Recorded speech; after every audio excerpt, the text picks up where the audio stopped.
Ikiwa mwanamke aliwahi kufanya mambo haya matano na ukamwoa, ni rahisi kuweza kupoteza ikiwa itatokea sababu ambazo zina mashiko kwa upande wake.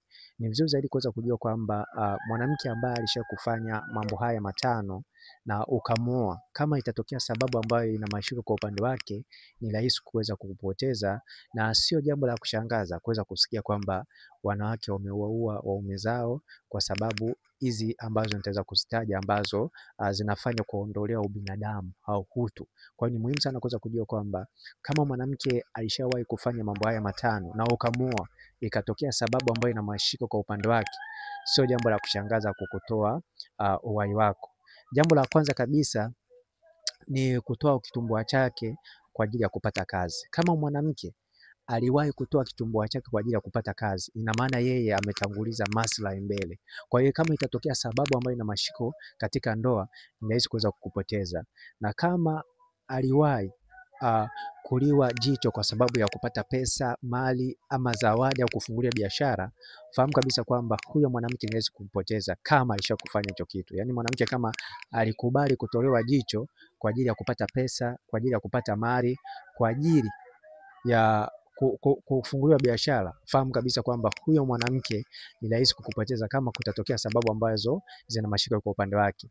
Na pia kama mwanamke aliwahi kunyanduliwa kwa ajili ya kupata matokeo mazuri, hususan inahusu wanachuo.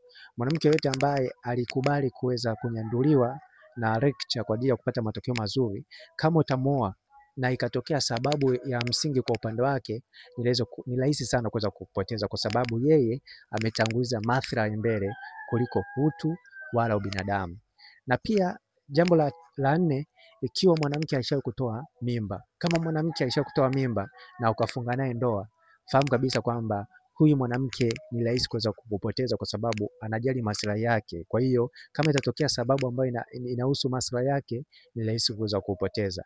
Na pia kama aliwahi kuweza kushiriki kutoa mimba, yaani mfano yeye ana rafiki yake alafu akashiriki kuweza kutoa mimba, fahamu kabisa kwamba huyu mwanamke kama itatokea sababu yoyote ambayo ina mashiko kwa upande wake, ni rahisi kuweza kumaliza, kwa sababu yeye anajali maslahi yake kwa sababu ya kumfurahisha rafiki yake. Kwa hiyo ni muhimu sana kuweza kujua kwamba kama mwanamke ashakufanya haya mambo matano ambayo nimeweza kuyataja, fahamu kabisa kwamba huyo mwanamke ni rahisi kuweza kukupoteza kwa ajili ya kujali maslahi yake.